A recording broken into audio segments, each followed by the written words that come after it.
I was discussing this sub with a good friend, and he said, "Boy, have I got a story that'll fit." It wasn't his story, but his brother's, and I sat with him and got the details. Buckle up, it's a good one and a long one. Let's call him Bob. Bob has been fiddling with computers since he was a kid and knows them pretty well. As with most IT people, he's moved from job to job. The employer he worked for was a service/distribution company, and there were 2 IT employees. The company was located in Ontario, Canada. About 3 years ago, Bob's employer decided to modernize their software.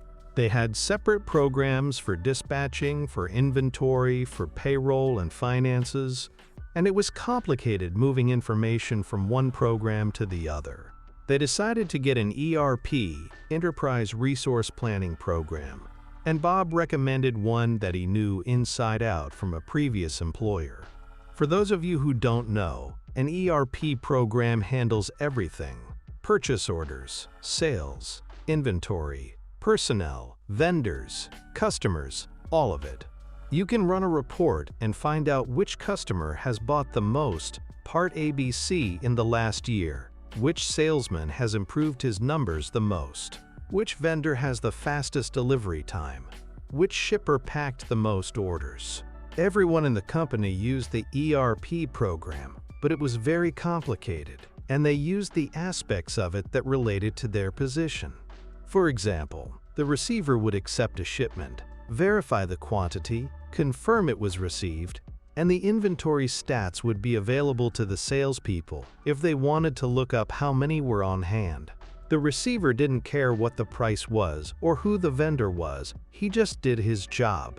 Bob was run ragged during the implementation process, but he managed to train most of the employees on their aspects, and after a few months, everything was running fairly smoothly. Bob still got tickets for tweaks in the operation of the software and occasional hardware IT issues. Then the company decided to expand their footprint and was marketing into different time zones. That messed things up.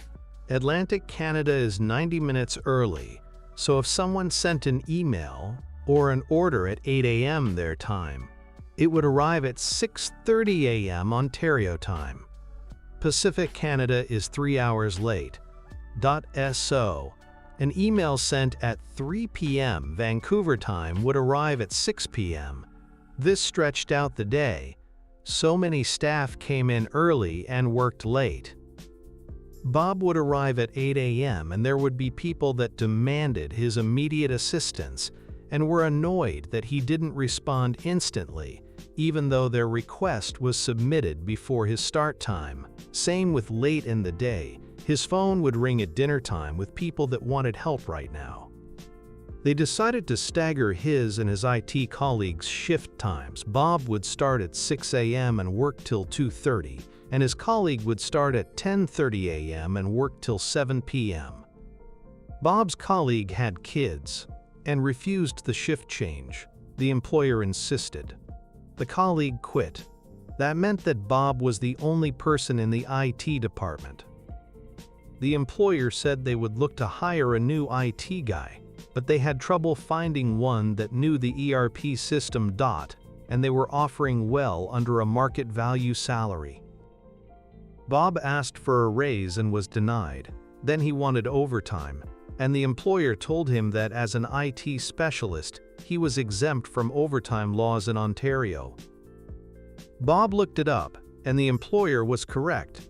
This went on for some time, and he knew lots of IT people socially. They told him what the company was offering, and Bob knew that they wouldn't find another tech. Things went downhill from there. Bob would get chewed out if he missed a call or an email, no matter what time it came in. He had to train new hires in the ERP system, as well as take care of the hardware. He asked repeatedly for better compensation and was denied. So he planned to get a new job. Now here's the revenge. Bob had access to the entirety of the ERP program. When a user signed in, the time was logged. And even if they didn't sign out, after 15 minutes it would log them out anyway. Everyone in the company was on salary, and many of them came in early and stayed late. Ontario labor law states that even salaried workers are entitled to overtime after 44 hours a week, unless they were managers or supervisors. So Bob jumped into the program and ran a report for each employee that wasn't a manager, all the way back to when the ERP program was started. Then he reached out to an employment lawyer and got the okay to refer employees to him. Bob lined up another job, and after he left, every employee in the company got an email with an Excel sheet showing the hours they had put in past 44 hours a week. The subject line said, "You're legally entitled to overtime pay," and the body of the email was the lawyer's name. The shit hit the fan. Almost every employee authorized the lawyer to negotiate with the company on their behalf, and the company had to pay a ton of money. All the company had to do was pay Bob for the extra work he put in. Instead, they had to pay almost everyone. Subscribe and follow for more short stories.